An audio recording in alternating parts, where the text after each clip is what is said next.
Hi, I'm Dr. Rahatir, and I'm going to talk to you about dating strategies. Let me begin by saying that depending on whether we may finish high school or go to college or graduate school, we may spend 18 to 25 years in school. Out of all these years of education, we do not learn a basic skill set for dating and mating. This talk is an overview of our ebook, 7 Principles of Dating. It's a chapter from our book, Your Soul's Partner, 7 Steps to a Relationship of Bliss. The goal of the 7 Principles of Dating is to provide a quick and inexpensive read on 7 principles that we believe will help you be successful in dating that can lead to mating. Let's begin. The first principle is to know yourself. The second principle is to put a plan into action. The third is to be conscious. The fourth, value yourself. The fifth, value who you date. The sixth is to take your time. And the seventh is to have fun. So the first principle is to know yourself.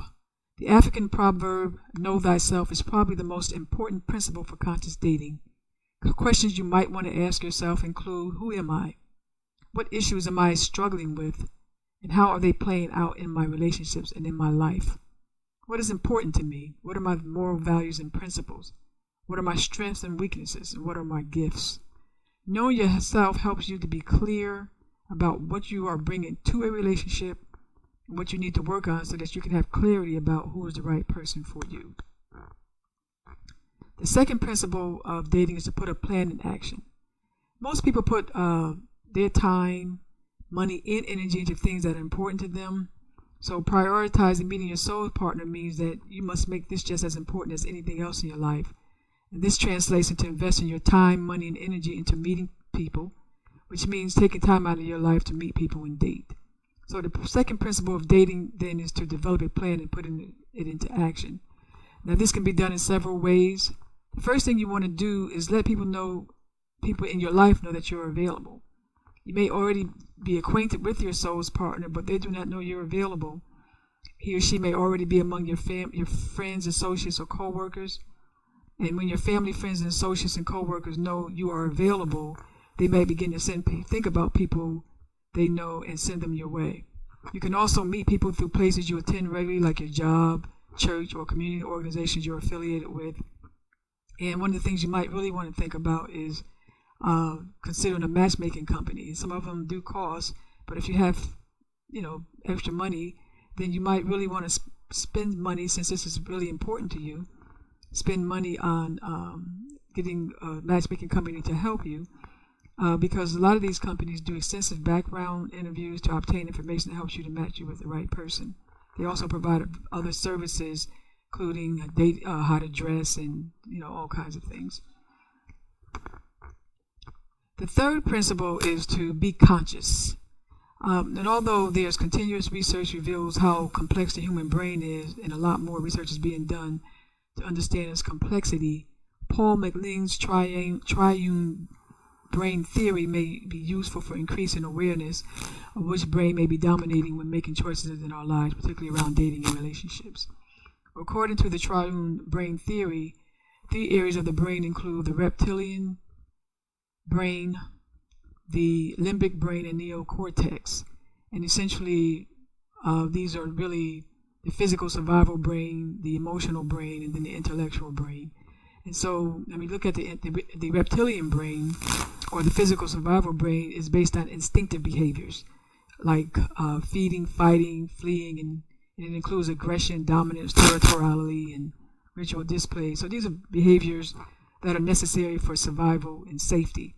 Then the emotional brain is a part of the brain that's responsible for memory and the emotion and behavior involved in the acquisition of food, for feeding, reproductive behavior, procreation, parenting, maternal love, things of that nature.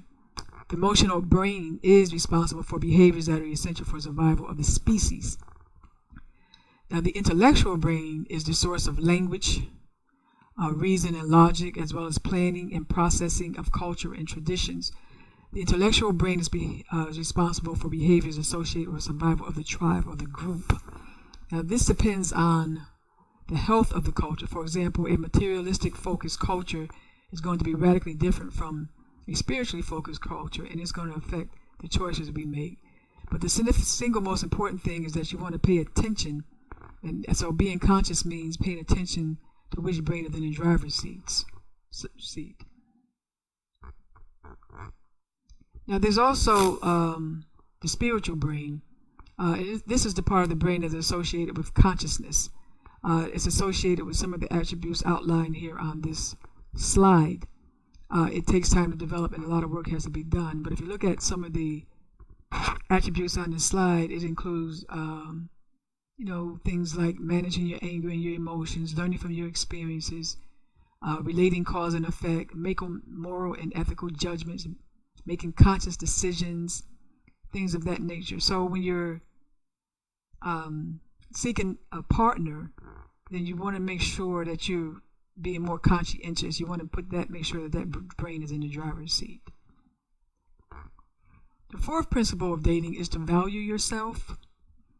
And so there are some personality characteristics that can be a turnoff and make it challenging for people who are dating. So one of them is low self-esteem and low self-confidence. And of course, a number of things can contribute to low self-esteem. For example, our childhood, how family and friends treat us, and particularly ideals perpetuated in society. In materialistic driven societies shaped by race, class, and gender hierarchies, women are supposed to be physically attractive, men are supposed to be wealthy and powerful. So for a lot of us, wherever we are on that beauty and wealth hierarchy can have some effect on how we feel about ourselves. You also don't want to come off as being too needy, because if you come off as being too needy, you might be seen as a liability. And if a person does not feel they can adequately fulfill whatever it is that you seem to be needy on, they will flee. Being too needy can really kill the potential for a relationship. Being desperation shows energetically. When a man or a woman appears to be too desperate or appears to be desperate, it can shut down the other person's natural response. They may feel pulled in too fast, and it does not give them the chance to freely explore whether they really want to be in a relationship with you. Being a sourpuss, what we mean by this is that someone who seems uninterested, unattentive, and non-engaging, and might not have much to say, but when they do say something, occasionally it may be short and negative. They may also lack a sense of humor. So you don't want to be a sourpuss. Being a drama king or queen, and maybe what we mean by this is that people who over-dramatize events in their lives. Being lively can be attractive to some people, but there's good and bad drama, and nobody wants bad drama. A factor contributing to bad drama is when we engage in physical and/or emotional intimacy too early in the dating process.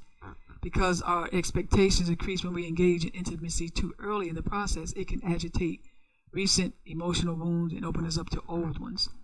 So to cut down a potential drama, it's important to be cognizant of time in the dating process, which we'll get to. Being bitter, underlying bitterness often is anger stemming from hurt or disappointment one may be still struggling to recover from. Contributing to anger may be experiences from repeating dating patterns that are not working. So if you're still recovering from old wounds, it might be better to put off dating until you have healed enough to permit you to date in a healthy way. Being emotionally unavailable or too available. Some of us are emotionally unavailable because we want to avoid being hurt.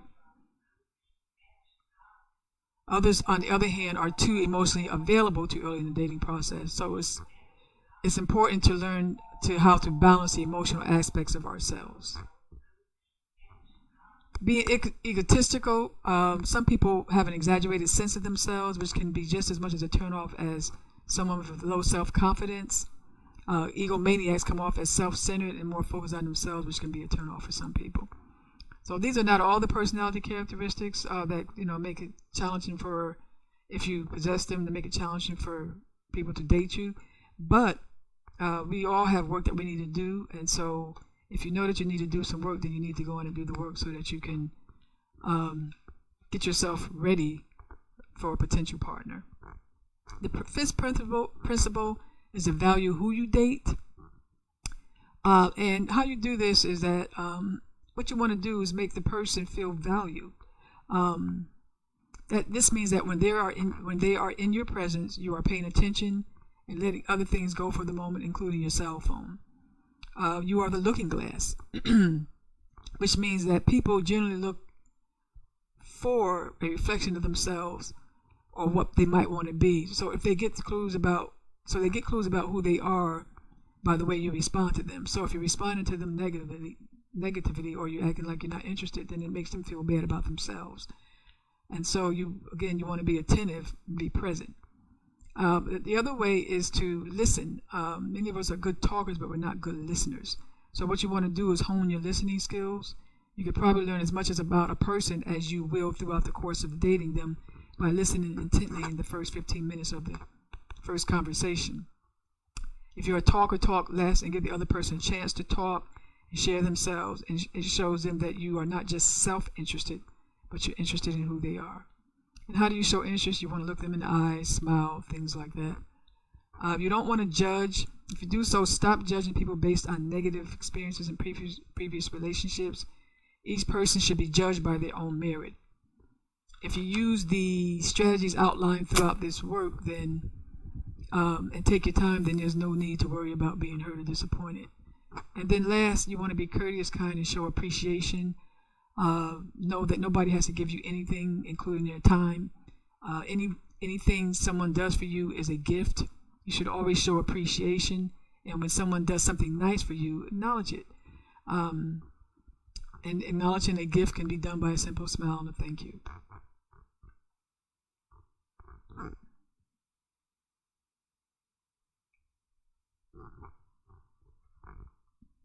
The sixth principle of dating is to take your time.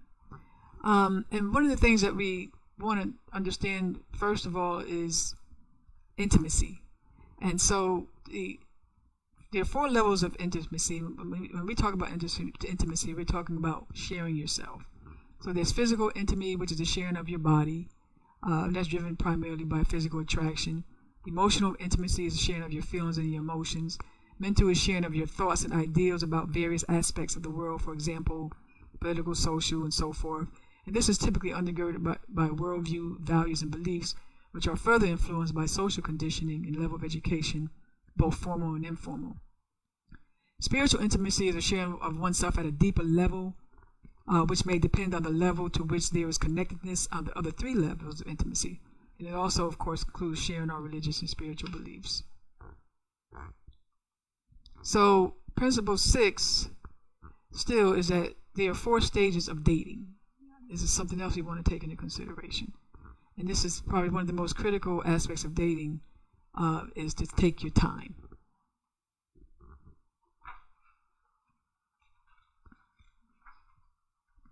All phenomena goes through a time process. Planets undergo cosmic time, earthly beings undergo vital time, nature undergoes natural time, and social systems go through a process of time that consists of 4 stages. The first stage is the beginning of things. The seed, the idea, is considered the period of conception. The second stage is birth, the formation stage. The third stage is maturity, and the 4th stage is the transformation or death stage. But dating also goes through a time process. So the problem is that some people engage in physical intimacy too early in the dating process without going through or without connecting emotionally, mentally, or spiritually.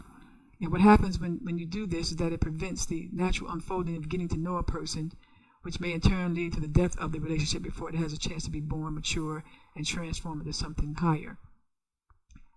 And believe it or not, some of us go through this process in one day. And so you want to take your time as you're going through and recognize that you are going through a process and be cognizant of where you are in that process. So for stage 1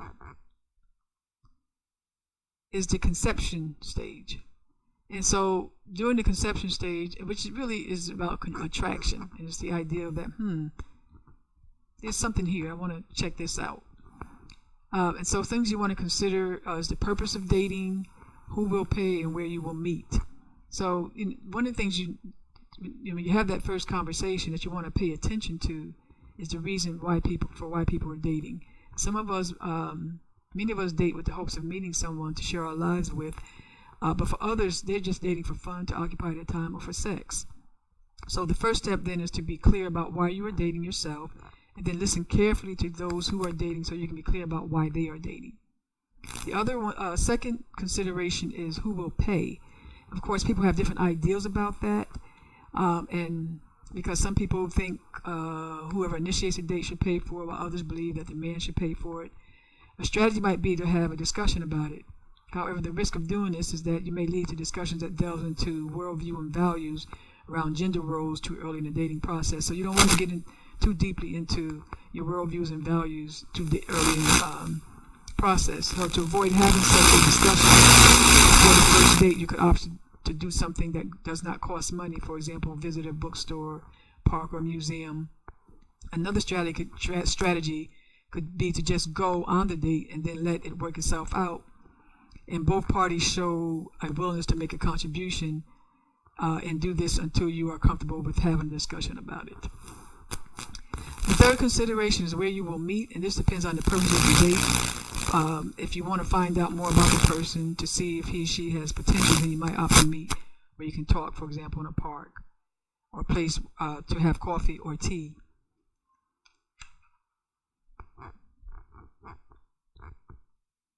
So we're still in the conception or attraction stage. So these are some other strategies you want to consider in the dating process. And we also now still at the take your time. First thing you want to consider is to make sure to avoid physical intimacy too early in the process. And you also want to avoid alcohol because it causes people to let their defenses down.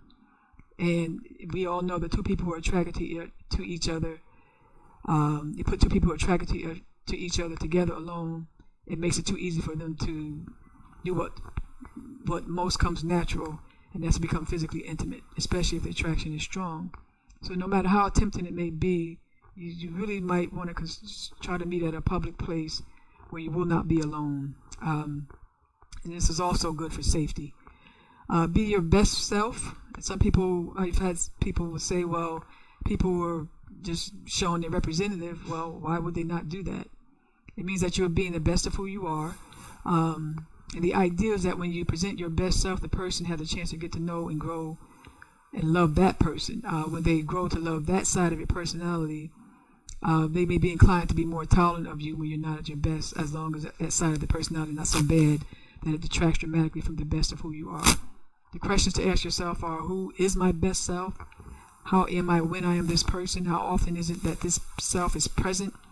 If this side of yourself is not present the majority of the time, then what is preventing him or her from being present? And what can you do to bring him or her out more? How can you, and most of all, how can you practice your best self so that it becomes habitual? You want to manage your expectations. Having false and unrealistic expectations can kill the potential for a relationship. Some of us have to do with where we are in the dating process and issues that you may be dealing with. So even after the first few dates, you still should have no expectations because you have not made any commitment. And then if you find that you do not have mutual interest for continuing to explore the possibility of an intimate relationship, then you might find that the person has potential for something other purpose in your life, for example, a business alliance, confidant, mentor, or friend. Don't chase. Let the person know you're interested without chasing or being overly aggressive, which can come off as being smothering or forceful, or turn the person off. Clean up your house. It's difficult for someone to see you if they cannot get past seeing how disorganized and unclean and chaotic your house is. And cleaning up your house also means cleaning up your physical, psycho, emotional, and spiritual houses. Leave the baggage at home. Most of us, some of us have baggage, some of us have suitcases, and some of us have trunks. So you want to leave the baggage at home. Nobody wants a liability. It's important to do the work necessary to heal from the wounds of the mind, body, and spirit. Pay attention to the small stuff. Many of us would be surprised at to learn how simple and expensive some of the things that people value are, and how easy it is to make some people happy. Be aware that money isn't everything. This is especially important for men who think that having and spending money is all it takes to make a person happy. Only a woman who does not think much about herself will date a man only for his money. And many women have their own money, do not need a man for that, although it's important that he has his own so that he is not a drain on hers. So, and then the last thing you want to do is keep it moving. This means to continue to date other people. It's particularly important for women because some women stop dating once they have met someone who has gotten their attention. And so while they are waiting, men are having all the fun. So you want to keep it moving, which keeps you from being too focused on whether a person is interested in you and from becoming disappointed if they're not. Intimacy, here we're still in the attraction stage, and here you still want to keep it light. The thing about physical intimacy is that there's an energetic exchange. And if you have that kind of exchange without higher levels of intimacy, it can make you feel exposed and vulnerable. Emotional intimacy, at this stage, you still want to keep that light. You don't want to get emotionally involved with somebody you don't really know. And a lot of times what happens that because we enter into physical intimacy prematurely, it leads us to have emotional intimacy. And then we begin making decisions based on emotions that are derived from physical intimacy.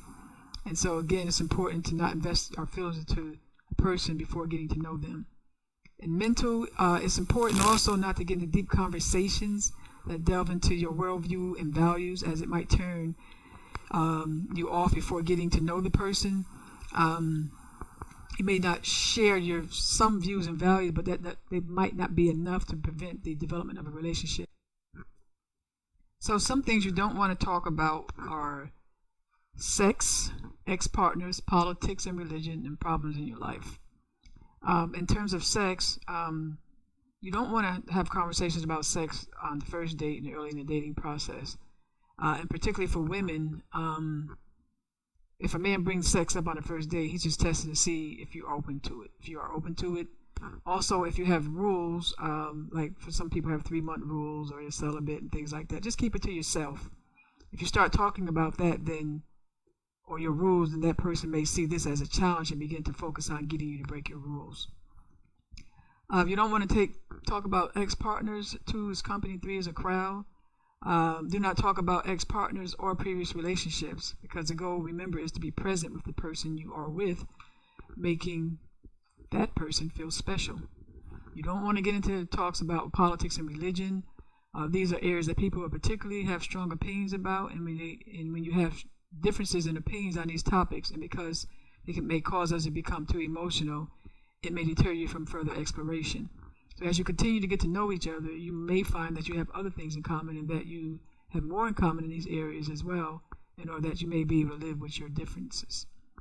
You don't want to get into problems about your life. When you focus on problems in your life, you may be perceived as being too needy or a liability, and nobody wants to take on a liability. And it could be a turnoff for people to have to hear about your personal problems before getting to know your good qualities. So you might be perceived as a person with too much baggage rather than a person who has a lot to offer. And then spiritually, people can feel spiritually connected without even trying. However, it is important to distinguish between spiritual attraction and physical attraction, because physical attraction may make people feel that they are experiencing a spiritual attraction. And it can be blinding and lead to physical intimacy. You also don't want to get into deep conversations again about religion. However, because people have strong ideas about this, and our ideas about religion, however, may have nothing to do with spirituality, but they are thought to, by many people, to be one and the same thing. So if you delve into conversations about religion too early in the dating process, you might find that your ideals about religion are radically different without knowing that although you do not share the same religious ideas and beliefs, you share the same spiritual values. And this can deter you from further exploration. So the second stage is the birth or commitment stage. Birth in the time process, and dating translates into commitment in relationships. And commitment translates into we're going to give it a try. So what are you saying? What you are saying is that there is enough that makes the person worthy of your commitment to see if he or she is worth exploring potentially for marriage. So this is the stage at which a commitment is made by both parties to explore each other at deeper levels. A significant task at the birth stage or commitment is how you will interact together. And the way to what you might consider is an open discussion about expectations and to set ground rules for how you're going to interact. Some things you might to be discussed include the importance of being truthful and being able to self-disclose without being judged, what commitment means to each of you, including exclusivity and fidelity, your expectation with regard to physical intimacy, and how you're expected to interact socially with each other and with family members and friends. And that touchstone can be a place to return to when the misunderstandings arise. The task at the commitment stage is, you can disclose more about yourself. You should continue to put your best foot forward and be the best of who you can be. Still, at this stage, you can also show more of who you are, even when you're not at your best. And although you can reveal more about yourself, it's important to avoid taking each other for granted. You should continue to do the things that you did at the conception stage so that you're able to sustain the relationship to the next stage. You also might consider meeting family and friends, getting to know each and observing family members and friends and how you both interact with them helps to learn more about each other, and also to learn whether or not you think you're going to be compatible, because family and friends can break or make a relationship. Because you get involved in a relationship, and when you get married, it's not just you and that person marrying, you're also marrying their family and their friends, and so it's important to see how you get along with each other. Intimacy too, you might want to share more of yourselves on all levels. For physical intimacy, you still need to consider what you can and cannot handle, and it might be wise to continue using strategies suggested for the conception stage to avoid the temptation to move to physical intimacy without moving through mental, emotional, and spiritual intimacy. For mental intimacy, you can also begin to explore your worldview and values. For emotional, explore your feelings for each other. You might disclose more personal things about yourselves, things that you would not normally share with just anyone. And although you may feel more comfortable sharing problems, it's still important to not dump all your problems onto each other, because even in marriage, even if you get to further stages in the relationship, a partner is someone to be supportive. They are not responsible for your problems or your healing. So you want to be careful not to give off the impression that you, again, are an emotional liability. For spiritual intimacy, you can share your ideals and beliefs about religion. You should be careful not to impose your beliefs on each other. The objective is to explore each other's beliefs, whether or not you are of the same faith, as you might find that you are able to have a relationship in spite of religious differences, as long as you both understand the necessity of spirituality for spiritual and relationship health. So now the next stage is maturity, and this is the engagement stage. Maturity in relationships translate into engagement, or can, and this is the stage at which you might decide to marry. The key tasks are not only to continue to explore and share as the relationship matures and unfolds, but to also engage in activities like counseling, self-help books, and things like that to find out your levels of physical, emotional, mental, social, and spiritual compatibility. We have a chapter about that in our book, Your Soul's Partner.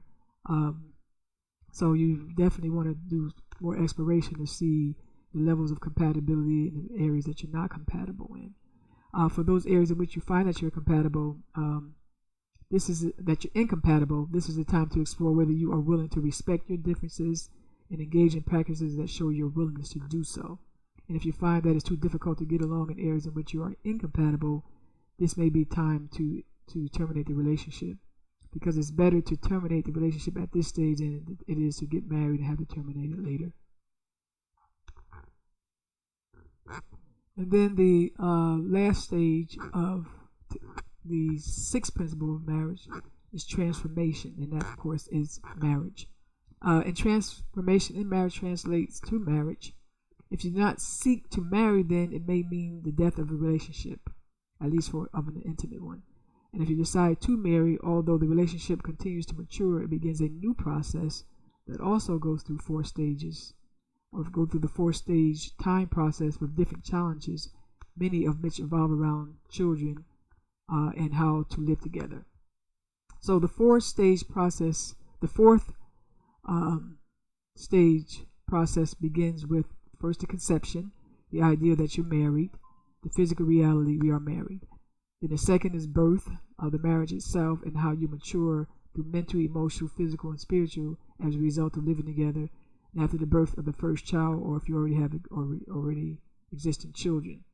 The third is maturity, making it past the challenges faced by areas of incompatibility in children, family, and all the things that go on as a result when you're married.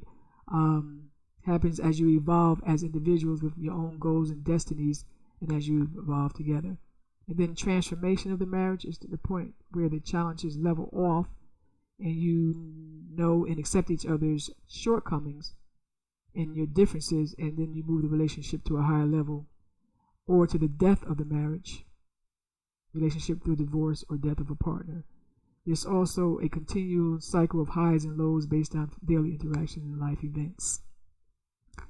In terms of intimacy, during engagement and when you marry, intimacy on all levels deepens. If you do not make the necessary adjustments and do not work through the work that is necessary to sustain physical, emotional, mental, and spiritual intimacy, it may lead to the end of the relationship before you marry, or an unhappy, unfulfilling marriage.